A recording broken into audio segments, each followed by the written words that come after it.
My wife won $12 million in the lottery, then she kicked me out of our house. Her family laughed at me, but what they found out in court shocked them. My name is Robert King. I'm 45 years old, and until 10 months ago I thought I had it all figured out. I worked as a construction project manager in Orlando, Florida, pulling in a steady $85,000 a year. Nothing fancy, but enough to keep my wife Victoria and me comfortable in our modest 3-bedroom house on Maple Street in College Park. Victoria and I had been married for 8 years. She was beautiful, ambitious, and came from money. The kind of old Florida money that builds gated communities and country clubs. Her family, the Wilsons, never thought I was good enough for their precious daughter. They made that crystal clear when they insisted I sign a prenuptial agreement before our wedding in December 2016. It's just to protect the family assets, Victoria's father Charles Wilson had explained in his lawyer's office downtown. Nothing personal, Robert, just business. I signed it without much thought. Love makes you do stupid things, and I was head over heels for Victoria. The prenup seemed straightforward. What was theirs stayed theirs, what was mine stayed mine, and anything we acquired together during marriage would be considered marital property. Simple enough. If you enjoy stories of cold-blooded revenge and gripping plot twists, like this video and subscribe to the channel now. There are brand new, unreleased stories here every day, each one more intense than the last. For 8 years our marriage was solid. We weren't rich, but we were happy. Victoria worked part-time at an art gallery downtown, more for passion than necessity, earning about $26,000 a year. We talked about kids, maybe buying a bigger house someday. Normal married couple stuff. Then on a Tuesday morning in October 2024, everything changed. Victoria had been playing the same lottery numbers for years, a combination of family birthdays and anniversaries. Someday, she'd always joke, these numbers are going to make us millionaires. That Tuesday they did, $12 million. After federal taxes, Florida doesn't tax lottery winnings. It came to about $8.1 million. I remember staring at the winning ticket in our kitchen that evening, barely believing it was real. Victoria was screaming, jumping up and down, calling her parents on her cell phone. "We're rich, Robert," she shouted, throwing her arms around me. "We're actually rich." For about 10 minutes I thought our dreams had come true. That same night, Victoria's entire family showed up at our house. Her parents, her brother David, even her snobby Aunt Margaret, who usually pretended I didn't exist. They were celebrating, popping champagne, making plans. But something felt off. The way they looked at me had changed. It was subtle at first. Sideways glances, conversations that stopped when I entered the room. Victoria seemed different too. Distant, cold. Over the next few days, it got worse. Victoria started having long private phone calls with her family. She'd leave the room when I approached, speaking in hushed tones. When I asked about our plans for the money, she became evasive. "We need to be smart about this, Robert," she'd say. "My father knows people. Financial advisors, we need to protect our windfall." 3 weeks after winning on November 2nd, Victoria sat me down in our living room. Her parents were there too, which should have been my first red flag. "Robert," Victoria began, her voice unnaturally formal, "we need to talk about our situation." Charles Wilson cleared his throat. "Son, this lottery win changes things. Victoria's windfall needs proper protection." "Our windfall," I corrected. "We're married. What's hers is mine. What's mine is hers." The room went silent. Victoria's mother, Patricia, exchanged a look with her husband. David smirked from his spot by the window. "Actually, Robert," Charles continued, "that's not exactly how this works. You see, lottery winnings are considered personal property in many cases, especially when..." "When what?" I asked. Victoria finally spoke up. "Robert, I think we should separate for a while. This money, it's mine. I won it. I picked the numbers." I felt like I'd been punched in the gut. "What are you saying, Victoria?" "I'm saying I want a divorce," she replied, not meeting my eyes. "And I want you to move out. Today." Charles Wilson leaned forward. "The prenup you signed protects both parties, Robert. Victoria's lottery win is her separate property. You're not entitled to any of it." I sat there, stunned. 8 years of marriage and they were throwing me away like garbage the moment real money entered the picture. "I see," I said quietly. "So this was all planned." "Nothing was planned," Victoria snapped. "But now that we have this opportunity, I'm not going to let anyone take advantage of me." "Take advantage?" That's what she called our marriage. "Fine," I said, standing up. "I'll pack my things." Victoria looked relieved. Her family seemed pleased with how easily I was capitulating. They had no idea what they'd just done. I moved into an extended stay America on International Drive that night, paying $115 per night. But instead of wallowing in self-pity, I did something they probably didn't expect. I called a lawyer, not just any lawyer. I called James Hayes, one of the best divorce attorneys in Central Florida. I'd heard about him from guys at work who'd gone through messy splits. His consultation fee was $600, but it was money well spent. "Mr. King," Hayes said during our meeting the next morning in his office on Orange Avenue, "tell me about this prenuptial agreement." I handed him the copy I'd kept in my home filing cabinet. Hayes read through it carefully, his expression growing more interested with each page. "This is fascinating," he said finally. "Your in-law's attorney was quite thorough. Almost too thorough." "What do you mean?" Hayes pointed to a specific clause on page 3. "Right here, Section 4.2 states that any assets, prizes, or winnings acquired during the marriage shall be considered marital property, subject to equitable distribution upon divorce." But they said lottery winnings are personal property. In Florida, lottery tickets purchased with marital funds during marriage are indeed marital property. And even if Victoria used her own money, this prenup specifically overrides that protection. Hayes smiled. "Mr. King, your in-laws just handed you the keys to the kingdom." I felt a cold satisfaction settling in my chest. "So I'm entitled to half? According to this document they made you sign." "Potentially yes, but we'll need to be strategic. They're going to fight this hard, and they have resources. My retainer is $18,000. I used my credit card and borrowed against my 401k to pay it. Best investment I ever made." Over the next 2 weeks, Victoria and her family made their intentions clear. They hired the most expensive divorce lawyer in Orlando, a shark named Bradley Morrison who specialized in protecting wealthy clients' assets. His hourly rate was $950. Morrison sent me threatening letters, demanding I vacate any claim to the lottery winnings. He argued that since Victoria picked the numbers and bought the ticket, it was her separate property, regardless of the prenup. They underestimated me completely. They saw a working-class guy who'd roll over and accept whatever scraps they threw him. They were wrong. Hayes and I worked methodically through November and December. We documented everything. When the ticket was purchased, what account the money came from. Even the fact that Victoria had been using our joint Wells Fargo checking account to buy lottery tickets for years. But the real breakthrough came when Hayes discovered something beautiful in Florida state law.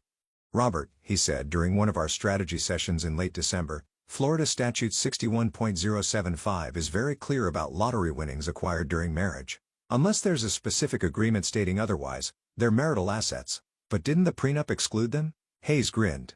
"That's the beautiful irony. The prenup your in-laws forced you to sign actually strengthens your claim. They specifically included language about any prizes or winnings being marital property. They were so worried about protecting their existing wealth, they accidentally gave away rights to future windfalls." Meanwhile, Victoria was living it up. She bought a new BMW X5 for $87,000 in November designer clothes and put a deposit on a waterfront condo in Winter Park for $750,000. Her social media was full of photos from expensive restaurants like the Ravenous Pig and luxury shopping trips to Mall at Millennia. She was spending our money like it was going out of style, and social media was documenting everything. The divorce proceedings began in earnest in January 2025. Morrison, Victoria's attorney, came out swinging. He filed motions to dismiss my claims, arguing that I was a gold digger trying to exploit a legal loophole. During our first court appearance at the Orange County Courthouse on January 15, Morrison was cocky. He strutted around in his $2,000 Armani suit, making snide comments about opportunistic spouses to anyone who'd listen. "Your Honor," Morrison argued, "Mr. King is attempting to half of winnings that his estranged wife earned through her own luck and intuition. The lottery ticket was purchased with Mrs. King's personal funds using numbers she selected based on her family's significant dates. This is clearly separate property." Judge Patricia Henderson listened patiently. She was known for being thorough and fair with 18 years on the bench and family court. Hayes stood up for our response. "Your Honor, Florida law is clear on this matter. But more importantly, the prenuptial agreement that Mr. Morrison's clients insisted upon specifically states that any prizes or winnings acquired during marriage are marital property." Morrison scoffed. "That clause was intended to cover things like small casino winnings or raffle prizes, not a $12 million lottery jackpot." "The document says any prizes or winnings, Your Honor," Hayes replied calmly. "It doesn't specify an amount limit." Judge Henderson requested copies of all documents. The hearing was adjourned for 2 weeks to allow her time to review everything. Victoria was furious. I heard through mutual friends that she'd been screaming at her parents, blaming them for the prenup language. The Wilson family was starting to panic. They tried to settle out of court in early February. Charles Wilson called me directly on my cell phone, something he'd never done in 8 years of marriage. "Robert, let's be reasonable here," he said. "We'll offer you $1.2 million to walk away clean. That's more money than you've ever seen. "I'll think about it," I replied, though I'd already made up my mind. 2 days later, Victoria herself showed up at my extended stay motel room. She looked different. Tired, stressed. The constant partying was taking its toll. "Robert, please," she begged. "We can work this out. I was scared, okay? The money, it overwhelmed me. My family got in my head." "Scared of what, Victoria? Sharing our good fortune? I'll give you $3.2 million, she said desperately. $3.2 million, Robert. We can both start fresh." I looked at my wife of 8 years, this woman I'd once loved completely and felt nothing but pity. "It was never about the money, Victoria. It was about respect." She left crying. I almost felt sorry for her. Almost. The discovery phase in February and March revealed just how badly they'd miscalculated. Hayes subpoenaed all of Victoria's financial records, showing she'd been using our joint account to buy lottery tickets for years. We had documentation going back to 2019 proving it was a pattern of marital spending. More damaging was what Morrison had advised Victoria to do with the money. Instead of keeping it separate, she'd been spending it freely, mixing it with other marital funds. In legal terms, she'd commingled the asset, which further strengthened our claim. But the real nail in the coffin came when Hayes discovered Morrison had made a critical error. In his haste to file preliminary motions in November, he'd actually acknowledged in court documents that the lottery ticket was purchased during the marriage with marital funds. He just destroyed his own case, Hayes told me, barely containing his glee. Morrison's so used to bullying people into settlements, he got sloppy. The final hearing was scheduled for April 18, 2025. As the date approached, the Wilson family's desperation became obvious. They hired a private investigator to dig up dirt on me. They found nothing. I'd lived a clean life. They tried to claim I'd been emotionally abusive, hoping to reduce my settlement. Victoria gave a deposition claiming I'd been controlling and manipulative. The problem was, they had no evidence. No police reports, no medical records, no witnesses. It was pure fabrication. Hayes demolished their claims with phone records showing Victoria had been the one making all the major financial decisions during our marriage. Bank statements proved I'd never controlled her access to money. Her own social media posts showed her living freely and happily throughout our marriage. 3 days before the hearing, Morrison made one final settlement offer, $4.5 million. "It's a good offer, Robert," Hayes advised. "Taking this to trial is always a risk, even with our strong case." I shook my head. "This isn't about maximizing money, James. It's about justice." The night before court, I couldn't sleep in my motel room. I kept thinking about how this all started, with a prenup designed to keep me from their precious family money. The irony was beautiful. Their own greed and paranoia had become the weapon that would defeat them. Victoria's family had spent their whole lives looking down on people like me, working-class folks who earned their money through sweat and honest labor. They thought money made them better, smarter, more deserving. The next day, they'd learn otherwise.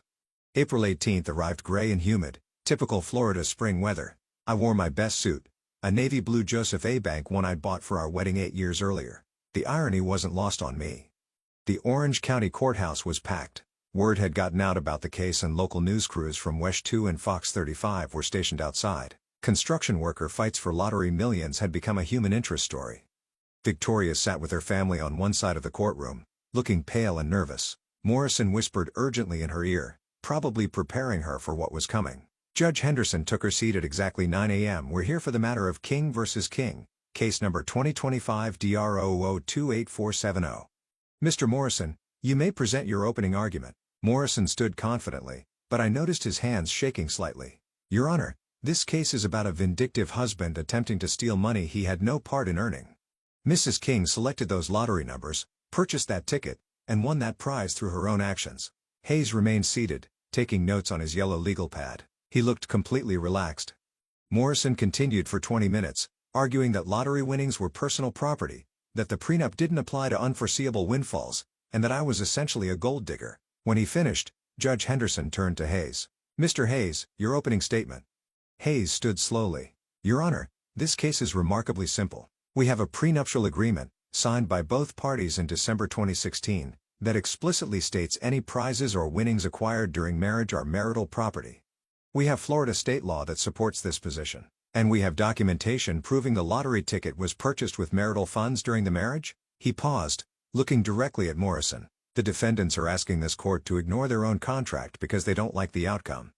The evidence phase was devastating for Victoria's side. Hayes presented bank records showing years of lottery ticket purchases from our joint Wells Fargo account. He showed how Victoria had commingled the lottery winnings with other marital assets. He even had the receipt from the Wawa gas station on Colonial Drive, where she'd bought the winning ticket on October 8, 2024, paid for with our joint debit card at 3:47 p.m. Morrison's cross-examination was weak. He tried to argue that Victoria had intended to keep the winnings separate, but intention doesn't matter when you've already mixed the money. Then came the moment I'd been waiting for. Hayes called Morrison's legal strategy into question by reading directly from his own court filings. Mr. Morrison, in your preliminary motion dated November 18, 2024, you stated, and I quote, "The lottery ticket in question was purchased during the marriage with funds from the marital estate. Do you remember writing that?" Morrison's face went white. That was a misstatement. A misstatement that you signed and filed with this court under penalty of perjury? Yes. Judge Henderson leaned forward. Mr. Morrison, are you telling this court you filed false documents? No, Your Honor, I misspoke in the document. I meant to say, Hayes interrupted. Your Honor, Mr. Morrison's own filings support our position. He's acknowledged that marital funds were used to purchase the winning ticket. The Wilson family looked sick. Charles was sweating through his expensive Brooks Brothers shirt. Patricia kept shaking her head in disbelief. Victoria took the stand to testify on her own behalf. Morrison had coached her, but she was clearly rattled. Mrs. King, Hayes began his cross-examination, you've testified that you always intended to keep any lottery winnings as separate property. Is that correct? Yes. Then why did you deposit the entire $7.2 million into your personal checking account at Bank of America, which you've been using to pay marital expenses? Victoria stammered. I needed somewhere to put it. You have a separate account at SunTrust Bank, correct? An account your husband has never accessed? Yes. But, an account with over $63,000 in it, correct? Yes. So you had somewhere to keep the money separate, but you chose not to. Instead, you mixed it with marital funds and began spending it freely, correct? Victoria looked at Morrison desperately, but he couldn't help her. I guess so. Hayes pulled out her BMW purchase agreement from Brickell BMW. You bought this car on November 15, 2024, 5 days after depositing the lottery winnings, correct? Yes. For $87,000? Yes. Using lottery money? Yes. Did you consult with your husband about this major purchase? We were separated. Ma'am, you didn't file for divorce until November 20, 2024. You were still legally married when you bought this car. So I'll ask again, did you discuss this purchase with your husband? No. Judge Henderson recessed for lunch at 12:30 p.m. In the hallway, Charles Wilson approached me one final time. Robert, this is madness. We'll appeal whatever decision she makes. This could drag on for years. That's your choice, Charles, but I've got time and a good lawyer. The afternoon session was brief. Judge Henderson had made her decision. I've reviewed all evidence and applicable law. She began at 2:15 p.m. The prenuptial agreement signed in December 2016 is clear and unambiguous. Section 4.2 explicitly states that any prizes or winnings acquired during marriage are marital property. Florida Statute 61.075 supports this interpretation. Furthermore, the defendant's actions in commingling the lottery winnings with marital assets demonstrates her own recognition that these funds were not separate property. Victoria started crying. Her mother grabbed her hand. Therefore, I'm awarding Mr. King 50% of the net lottery winnings, totaling $4.05 million. Mrs. King, you have 60 days to liquidate assets if necessary to meet this obligation. The gavel came down with a satisfying thud at 2:22 p.m. Outside the courthouse, reporters shouted questions. I ignored them all except one from Channel 9. Mr. King, how does it feel to win? I thought about that for a moment. Justice always feels good. 2 months later, in June 2025, I used part of my settlement to buy a small construction company from a retiring contractor. Today, King Construction employs 38 people and specializes in affordable housing throughout Central Florida. Victoria had to sell her BMW, return the deposit on her Winter Park condo, and liquidate most of her designer purchases to pay me. Last I heard, she was working at her father's real estate office in Winter Garden, earning $42,000 a year. The Wilson family never spoke to me again, which was fine by me. They'd shown their true colors when they thought they could throw me away like garbage. Sometimes the best revenge isn't revenge at all. Sometimes it's just letting people face the consequences of their own greed and stupidity. They created the weapon that destroyed them. I just had the dignity to use it. If you enjoyed this story, like this video and leave a comment telling me what you thought.